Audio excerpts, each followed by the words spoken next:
नमस्कार, बहुत स्वागत है आपका। आपके साथ मैं हूं मृदुल शर्मा और आप देख रहे हैं न्यूज का एक्स-रे। और आज दर्शकों, हमने बंगाल में जो तख्ता पलट हुआ है उसका पूरा एक्स-रे किया है। लेकिन आपको यह खबर क्यों देखनी चाहिए, यह भी मैं आज बताने वाला हूं। पहले आपको बताऊंगा कि बांग्लादेश में तख्ता पलट के बाद क्या हालात बन गए हैं, कैसे हालात बन गए हैं, एक एक चीज आपको बताऊंगा। और यह तख्ता पलट किसकी साजिश है, क्या इसमें चीन और अमेरिका का हाथ है, आपको यह भी बताऊंगा। और फिर आपको आखिर में बताऊंगा कि इस पर भारत पर कितना असर पड़ने वाला है, आप पर कितना फर्क पड़ने वाला है।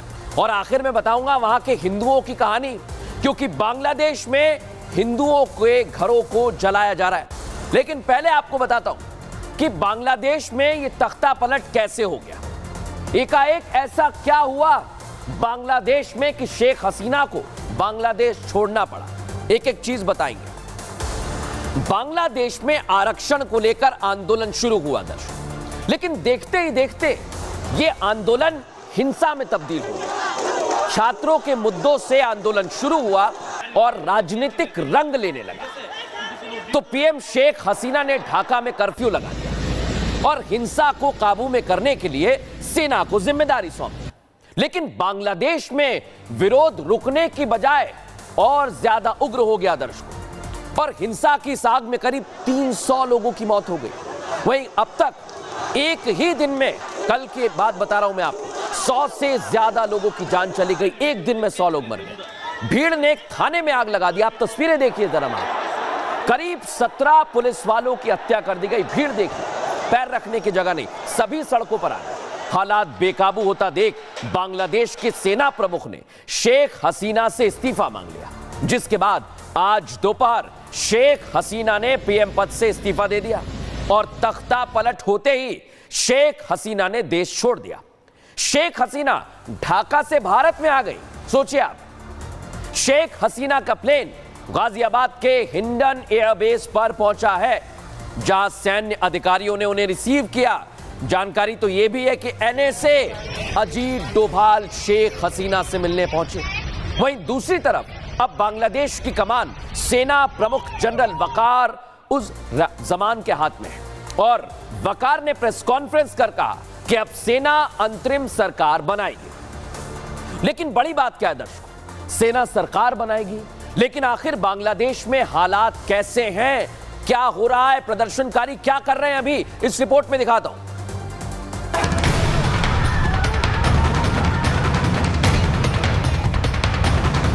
बांग्लादेश में हिंसा की आग ने तख्ता पलट कर दिया है। प्रधानमंत्री शेख हसीना को सत्ता के साथ साथ देश भी छोड़ना पड़ा। शेख हसीना के देश छोड़ते ही बांग्लादेश में श्रीलंका जैसी तस्वीर सामने आई। लगभग 2 साल बाद ठीक वैसी ही तस्वीर बांग्लादेश में देखने को मिली। जैसा श्रीलंका में हुआ, कुछ वैसा ही बांग्लादेश में देखने को मिला। शेख हसीना के देश छोड़ते ही भीड़ ने प्रधानमंत्री आवास पर धावा बोल दिया। उपद्रवी पीएम आवास के बिस्तर पर लेट गए, किचन में घुसकर खाना खाकर जश्न मनाने लगे। इतना ही नहीं, पीएम आवास में घुसे लोग यहां का फर्नीचर और कीमती सामान अपने साथ ले जाते नजर आए।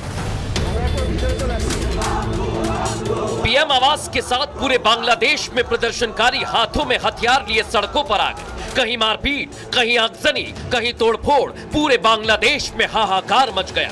दुनिया की निगाहें बांग्लादेश के तख्ता पलट पर आकर टिक गई।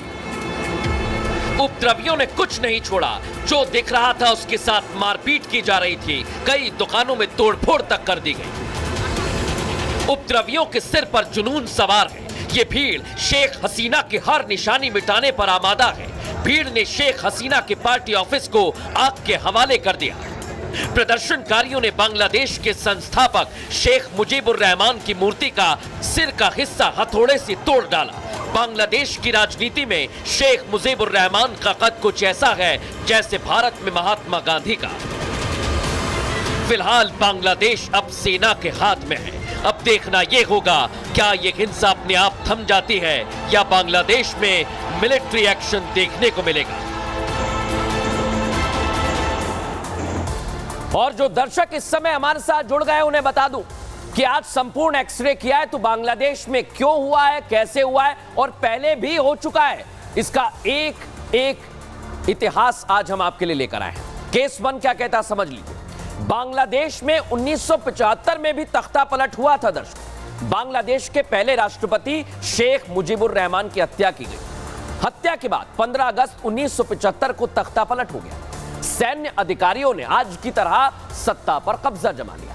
मेजर जनरल जियाउर रहमान ने सत्ता को संभाल लिया। साल 1981 जियाउर रहमान की हत्या हो गई दर्शकों। सेना के अधिकारियों ने सत्ता हथियाने की कोशिश की। सैन्य अधिकारियों का यह प्रयास सफल नहीं हुआ और बांग्लादेश में चुनावों के जरिए लोकतांत्रिक व्यवस्था फिर लौट आई। 90 का दशक 1990 में नागरिक आंदोलन ने सैन्य शासन को खत्म कर दिया। लेकिन पाकिस्तान का कनेक्शन क्यों आ रहा है दर्शकों? केस 2 आपको समझा रहा हूं। बांग्लादेश की सिविल सोसाइटी ने पाक पर गंभीर आरोप लगा दिए। ढाका में मौजूद पाकिस्तान उच्च आयोग पर यह आरोप लगे हैं। पाकिस्तान पर कट्टरपंथी छात्र संगठनों के समर्थन का आरोप लगा है। पाक उच्च आयोग ने बांग्लादेश के मामले में हस्तक्षेप किया और बांग्लादेश के कट्टरपंथी संगठन जमाते इस्लामी का सपोर्ट किया। विपक्षी पार्टी बीएनपी पर आंदोलन भड़काने के भी आरोप लगे। यानी पाकिस्तान और बांग्लादेश की तलखी अब जग जाहिर हो गई है दर्शकों। लेकिन इतना ही नहीं, मैंने आपको इतिहास बताया, लेकिन इससे बहुत कुछ हो रहा है। सियासत की और साजिश की बू तक आ रही है। सुनिए जरा मेजर जनरल जेडी बख्शी क्या कह रहे हैं। लेकिन ये हिंसा बढ़ती ही गई है। कोई 100 के करीब स्टूडेंट्स मारे हैं, कितने 100 घायल हो गए हैं। अब बांग्लादेश की फौज के पास क्या विकल्प था कि या तो वो ताइनानमेन स्क्वायर जैसा नरसंहार करे, तो ये तो बिल्कुल जैसे कि श्रीलंका में हुआ था विक्रम राणा सिंह के साथ की सरकार के साथ, वैसा उन्होंने तो अटैक कर दिया है बांग्लादेश के प्राइम मिनिस्टर के आवास के ऊपर। लेकिन लगता है कि बांग्लादेश की फौज अभी तक वफादार रही है। उन्होंने अपने हेलीकॉप्टर में उनको आउट किया, उनका हेलीकॉप्टर है या किसी और हमारी एजेंसी का हेलीकॉप्टर है, ये तो देखना होगा। देखा दर्शकों आप। लेकिन अब बांग्लादेश में क्यों तख्ता पलट हो रहा है, क्यों आंदोलन हो रहा है, यह भी आपको समझा देता हूं, क्योंकि इसके पीछे बहुत कुछ सामने आया है दर्शकों। लेकिन सबसे बड़ा मुद्दा क्या? नौकरी में आरक्षण का सिस्टम। पहले क्या था समझ लीजिए। पहले स्वतंत्रता सेनानियों के बच्चों के लिए 30% था, पिछड़े जिले 10% था, महिलाओं के लिए 10 था, अल्पसंख्यकों के लिए 5 था, विकलांग के लिए 1 और मेरिट के लिए 44% था।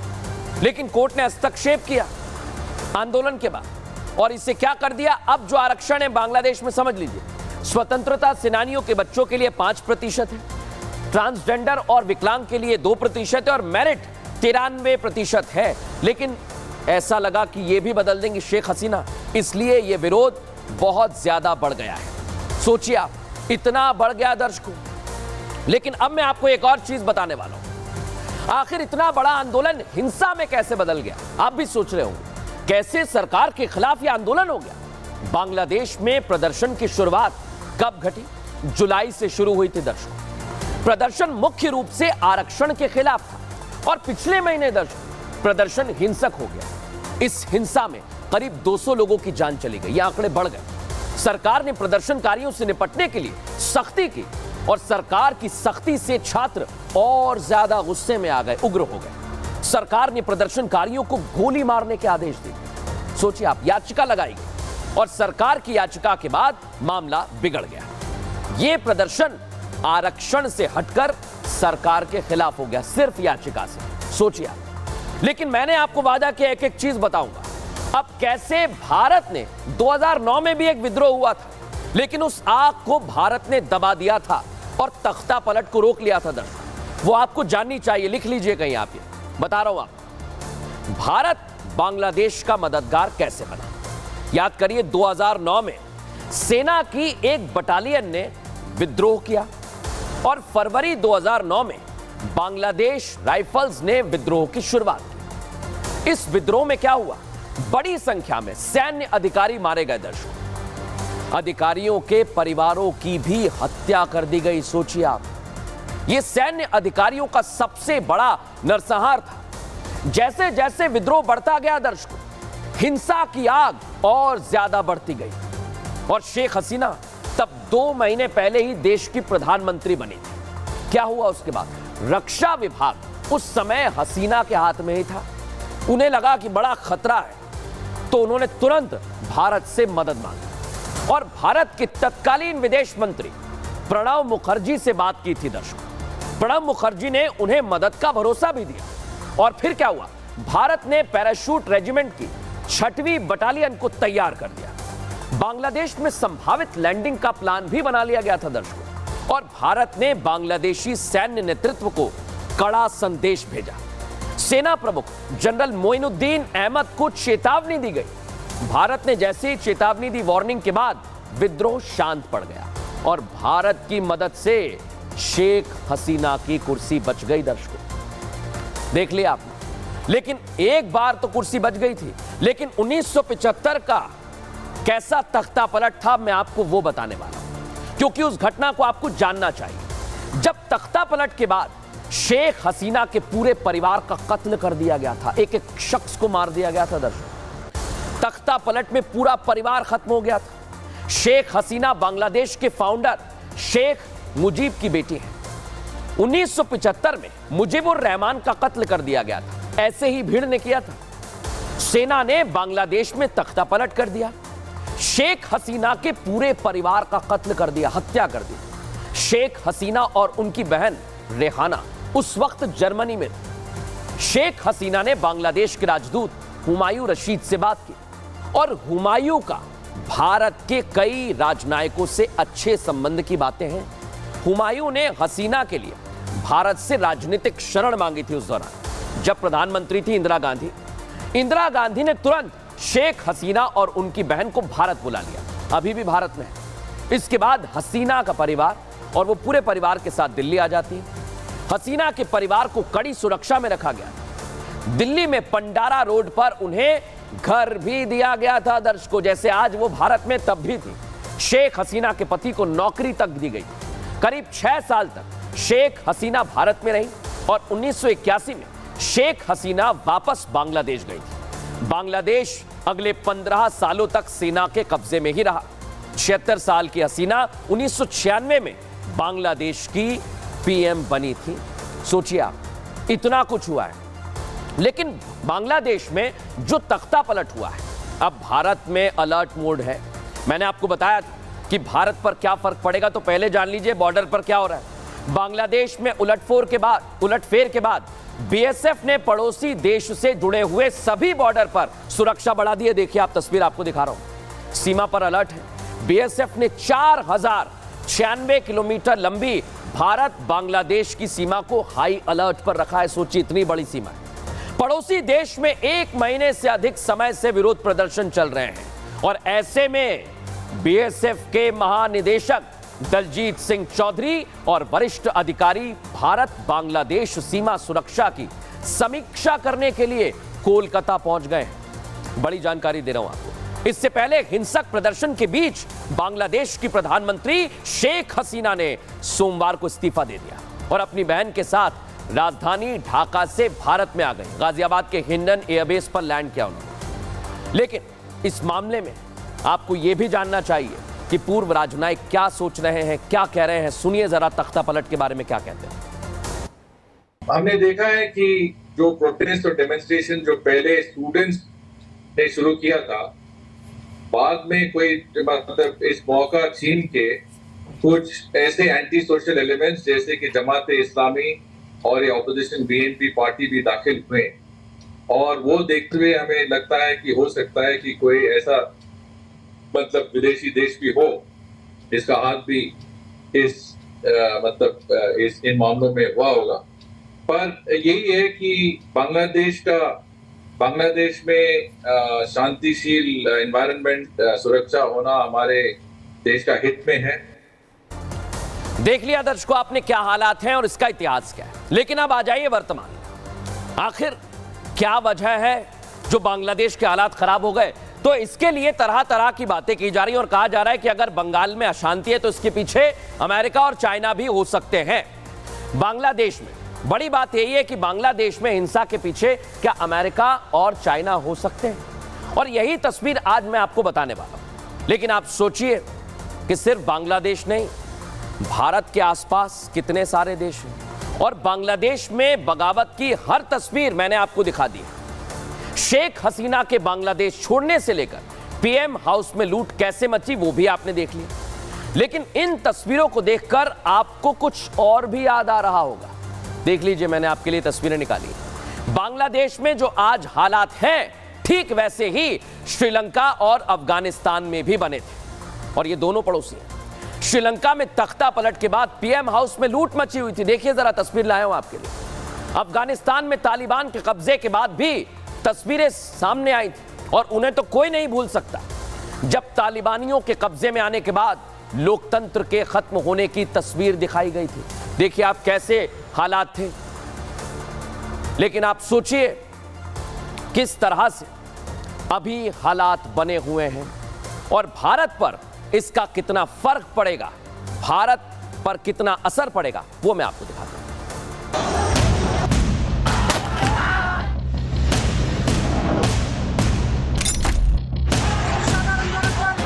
बांग्लादेश में तख्ता पलट हो चुका है। इस बगावत के बीच शेख हसीना ने बांग्लादेश भी छोड़ दिया। कमान सेना के हाथ में है, लेकिन इस उथल पुथल का असर भारत पर दिखाई देगा, क्योंकि देश कोई भी हो, जब इस तरह का विरोध सामने आता है तो इसकी जद में वो देश आते हैं जो इसके पड़ोसी होते हैं। बांग्लादेश में विरोध की आग भारत को भी जद में ले रही है, क्योंकि दोनों देशों के बीच बड़े पैमाने पर कारोबार होता है। भारत और बांग्लादेश पड़ोसी तो है ही, अहम ट्रेड पार्टनर भी हैं। भारतीय कंपनियों के लिए बांग्लादेश में एक बड़ा बाजार भी है। साल 2023-24 की बात करें तो बांग्लादेश ने भारत को $1.97 बिलियन का सामान एक्सपोर्ट किया। वहीं 2023 में भारत ने बांग्लादेश को $11.25 बिलियन की चीज एक्सपोर्ट की। 2022 में एक्सपोर्ट $13.8 बिलियन और साल 2021 में $14.1 बिलियन पर रहा था। ऐसे में इस घटनाक्रम के बाद अब इस ट्रेड पर भी असर साफ दिखाई देगा। भारत बांग्लादेश से कई तरह के सामानों को इंपोर्ट करता है, जिसमें कपड़ा, जूट और जूट के सामान, चमड़े का सामान और कृषि उत्पाद जैसे फल, सब्जियां और खाद्य पदार्थ शामिल हैं। बांग्लादेश जेनेरिक दवाओं और फार्मास्यूटिकल उत्पादों का एक प्रमुख निर्यातक है। भारत बांग्लादेश से कई फार्मास्यूटिकल फॉर्मुलेशन और कच्चे माल का आयात करता है, जो इंडियन हेल्थ सेक्टर की ग्रोथ में काफी अहम है। भारत और बांग्लादेश ने कई करार किए हुए हैं, चाहे वो पोर्ट्स के हों, एयरपोर्ट्स के हों, रेलवे कनेक्टिविटी के हों, चाहे वो पावर और एनर्जी के हों या स्टार्टअप्स के हों। तो हाल में जो बांग्लादेश में जो डेवलपमेंट हुई है, उसको देख के लगता है कि कुछ समय के लिए ये जो नए करार हैं इनमें विलंब हो सकता है, पर भारत और बांग्लादेश के संबंध इतने मजबूत हैं और बांग्लादेश भारत से आने वाले उस सामान पर इतना निर्भर है कि उन संबंधों को एकदम से रोक देना या काट देना या कैंसिल कर देना बांग्लादेश के लिए एकदम संभव नहीं होगा, क्योंकि वहां पर जरूरी सामान की शॉर्टेज होने का चांस है। बांग्लादेश की वो 45 मिनट के सियासी उलटफेर ने दुनिया में उथल पुथल मचा दी। विश्व के साथ ही भारत जैसे मजबूत अर्थव्यवस्था वाले देश पर इसका असर साफ दिखाई दिया। जब तक बांग्लादेश में शांति स्थापित नहीं होती, तब तक भारत की नजर इस घटनाक्रम पर बनी रहेगी।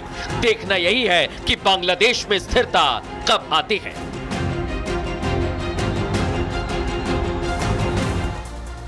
देखा कारोबार पर कितना असर पड़ेगा, कारोबारियों ने सुना होगा ये। लेकिन अब मैं आपको बताने वाला हूं कि इसके पीछे किसकी साजिश है, क्योंकि बांग्लादेश में जो उथल पुथल मची है उसका भारत पर तो असर पड़ेगा ही दर्शकों, लेकिन इस उथल पुथल के पीछे साजिश की बू आ रही है। विदेशी मीडिया में इस साजिश के पीछे दो देशों के नाम सामने आ रहे हैं। सोशल मीडिया से लेकर विदेश मामलों के जानकार भी इससे इनकार नहीं कर रहे हैं। देख लीजिए, पहला है चीन तो दूसरा है सुपर पावर अमेरिका। और सबसे बड़ी बात यही है कि पहले मैं आपको यह बताने वाला हूं कि इसके पीछे चाइना तो नहीं है। क्या इस साजिश के पीछे ड्रैगन और सुपर पावर अमेरिका का हाथ होने का शक जताया जा रहा है? लेकिन आखिर क्यों ऐसा हो रहा है? साजिश में दोनों देशों के नाम सामने आ रहे हैं, लेकिन उससे पहले चाइना पर शक क्यों, यह समझ लीजिए। चीन की स्ट्रेटेजी क्या है? वो छोटे देशों को कर्ज के जाल में फंसा लेता है और धीरे धीरे कर्ज बढ़ने के साथ चीन अपनी शर्तों को थोपने लगता है छोटे देशों पर। पिछले कुछ सालों में भी देखने को मिला है कि किस तरह चाइना के कर्ज तले देश कंगाली की राह पर पहुंच गए। पाकिस्तान कंगाल हो चुका है, आपको पता है दर्शकों। लेकिन आप सोचिए, बांग्लादेश में भी तख्ता पलट हो गया है। और क्या ये चीन की चाल है? मैं समझाऊंगा, समझ लीजिए। बांग्लादेश पर चीन का $6 बिलियन का कर्जा है, सोचिए आप। और कर्ज तले बांग्लादेश चीन की हर शर्त मानने को मजबूर हो गया है। कर्ज के साथ ही चीन के हथियारों पर भी बांग्लादेश पूरी तरह से निर्भर है। रक्षा क्षेत्र के बहाने बांग्लादेश में दखल बढ़ाने की कोशिश है चीन की। बांग्लादेशी सेना चटगांव ड्राई डॉक में जहाज बना रही थी, लेकिन क्या हुआ? दूसरे देशों की तरह चीन ने भी इसमें दिलचस्पी दिखाई। बांग्लादेशी सेना चीन को योजना में शामिल करने से हिचक रही थी, घबरा रही थी। और पिछले 5 सालों में चीन ने बांग्लादेश में भारी निवेश किया। दर्शकों, बेल्ट एंड रोड प्रोजेक्ट में चीन का महत्वाकांक्षी प्रोजेक्ट भी है और प्रोजेक्ट में बांग्लादेश को जोड़ने की जुगत में है चीन। इसलिए चीन पर यह शक बहुत ज्यादा बढ़ रहा है। लेकिन हमने विदेशी मामलों की जानकार से इस बारे में पूछा है, क्योंकि चाइना का नाम इस पूरी साजिश में सामने आ रहा है। सुनिए उन्होंने क्या कहा। तो हाल ही में जब शेख हसीना चाइना का दौरा हुआ था, वो अपना दौरा बीच में छोड़ के वापस आई। उसकी एक ख़ास वजह बतलाई जाती है कि चाइना उनको प्रेशराइज कर रहा था और बड़े बांग्लादेश में अपने आप को इन्वॉल्व करने के लिए, जो शेख हसीना को मंजूर नहीं था, इसलिए वो जल्दी अपना दौरा ख़त्म करके वापस आई। तो इससे वेरी क्लियर इंडिकेशन है कि चाइनीज़ लीडरशिप शेख हसीना से नाराज़ थी और इसीलिए ये जो एक स्टूडेंट एजिटेशन को एक ऐसा रुख दे दिया गया कि एक पूरी मॉब वायलेंस की तरह ये उभर के आया है सामने और बांग्लादेश को स्टेबलाइज कर रहा है। देख लिया दर्शकों आप, एक तरफ चाइना है जो देश को कर्ज में देकर पंगु बनाने की जुगत में लगा हुआ है, तो दूसरी तरफ कौन है? अमेरिका। अमेरिका के रिश्ते बांग्लादेश के साथ कुछ अच्छे नहीं है। वो भी समय समय पर बांग्लादेश के खिलाफ बयानबाजी करता है। मैं आपको बता रहा हूं, दोनों देशों के रिश्तों में तनातनी उस वक्त और ज्यादा बढ़ गई थी जब अमेरिका के बांग्लादेश में सैन्य अड्डे बनाने की पेशकश को शेख हसीना ने ठुकरा दिया था, सोचिए आप। और अब बांग्लादेश में बगावत के तार अमेरिका से भी जुड़ते हुए नजर आ रहे हैं दर्शकों। इसके पीछे भी अमेरिका की चाहत है। क्यों ऐसा कह रहा हूं समझ लीजिए। जनवरी में शेख हसीना 5वीं बार प्रधानमंत्री बन जाती है और चुनाव के दौरान यूएस ने शेख हसीना का विरोध किया था दर्शकों। यूएस ने बांग्लादेश में मानवाधिकार उल्लंघन की बात तक कही थी। बंगाल की खाड़ी के एक द्वीप पर अमेरिका की टेढ़ी नजर है। बांग्लादेश के दक्षिणी छोर का हिस्सा सेंट मार्टिन द्वीप पर नौसैनिक अड्डा बनाना चाहता है अमेरिका। और अमेरिका के इस प्रस्ताव के खिलाफ रहा है बांग्लादेश। और अमेरिका पर ईसाई देश बनाने के षड्यंत्र के भी गंभीर आरोप लग चुके हैं। बंगाल की खाड़ी को मध्य में अलग ईसाई देश का षड्यंत्र ये सामने आया। बिना नाम लिए शेख हसीना ने भी षड्यंत्र का जिक्र किया था, सोचिए आप दर्शकों। लेकिन अमेरिका का क्या इसमें हाथ हो सकता है? एक्सपर्ट अनिल गौड़ क्या कह रहे हैं, सुनिए। ये रिजर्वेशन का ऑर्डर निकला सुप्रीम कोर्ट का उनका, तब बड़ी पीसफुल तरीके से स्टूडेंट्स की प्रोटेस्ट चल रहे थे। 6-7 दिन चले वो, और उसके बाद में एकदम वायलेंट प्रोटेस्ट हो गए। वायलेंट तब हुए जब उसके अंदर वो लेफ्टिस्ट और जिहादिस्ट बीच में आए। CIA ज़रूर एक दबाव डाला हुआ था उन्होंने शेख हसीना के ऊपर, क्योंकि वो चाहते थे कि वो अमेरिकन पॉलिसीज़ की तरफ रहे और अमेरिका का एक तरीके से पिट्ठू बन के रहे, क्योंकि वो बांग्लादेश को उसी नज़र से देखते थे जो पहले की ईस्ट पाकिस्तान से था। अभी भी उनका नज़रिया वही था। देख लिया आपने कैसी साजिश की जा रही है। लेकिन अब हिंदुओं के लिए बांग्लादेश में क्या हो रहा है ये मैं आपको बताने वाला हूं, क्योंकि कट्टरपंथियों के निशाने पर आ गए हैं हिंदू दर्शकों। सोचिए आप, एक तरफ बांग्लादेश जल रहा है, और वहां रहने वाले हिंदुओं के लिए जगह नहीं है वहां पर। ऐसा क्यों कह रहा हूं मैं? क्योंकि अब बांग्लादेश में हालात और ज्यादा खराब होने वाले हैं। बांग्लादेश में पहले से ही हिंदुओं के खिलाफ हिंसा के कई मामले सामने आते रहे। दर्शकों, देखिए आप क्या हो रहा है हिंदुओं के साथ। और अब वहां कोई स्थिर सरकार नहीं है तो हालात बद से बदतर हो जाएंगे। अगर सेना ने समय पर कड़ा एक्शन नहीं लिया तो हिंदुओं का बांग्लादेश में रहना आसान नहीं होगा। क्यों कह रहा हूं मैं? क्योंकि इस्लामिक कट्टरपंथियों के निशाने पर हमेशा से ही दूसरे धर्म के लोग हैं और बांग्लादेश में कई ऐसे कट्टरपंथी संगठन हैं जो आतंकी संगठनों की शय पर ऑपरेट करते हैं। ऐसे में सबसे बड़ा डर यही है, कहीं जो बर्ताव पाकिस्तान में हिंदुओं के साथ हो रहा है वही बांग्लादेश में ना हो जाए। लेकिन अब मैं आपको बताने वाला हूं दर्शकों, ये तस्वीर में जो आप आवाज सुन रहे थे ये उन हिंदू परिवारों की है जिनके घरों को आग के हवाले कर दिया। देखिए इस रिपोर्ट में।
दंगाइयों ने इस घर में आग लगा दी। हिंदू होने की वजह से इस पूरे परिवार को आग के हवाले कर दिया। जानकारी के मुताबिक इस आगजनी में परिवार के 2 लोगों की जान चली गई। बढ़ती हिंसा को लेकर संयुक्त राष्ट्र मानवाधिकार उच्चायुक्त वोल्कर तुर्क ने रविवार रात को बांग्लादेश में हुई हिंसा के बाद जेनेवा से जारी एक बयान में कहा था कि बांग्लादेश में चौंकाने वाली हिंसा अवश्य ही रुकनी चाहिए। अब देखना यह होगा क्या मौजूदा सैन्य सरकार इस हिंसा पर लगाम लगा पाती है। बांग्लादेश में जारी हिंसा के बीच पश्चिम बंगाल विधानसभा में विपक्ष के नेता शुवेंदु अधिकारी ने एक बड़ा बयान दिया, सुन लीजिए। शुवेंदु अधिकारी ने कहा कि कुछ ही दिनों में 1 करोड़ हिंदू शरणार्थी पश्चिम बंगाल आने वाले हैं, इसलिए आप तैयार रहें। शुवेंदु अधिकारी ने पश्चिम बंगाल विधानसभा के मॉनसून सत्र के दौरान कहा है कि बांग्लादेश में हिंदुओं का नरसंहार हो रहा है। आप सोचिए, उधर तख्ता पलट हुआ और हिंदू फिर से खतरे में आ गए।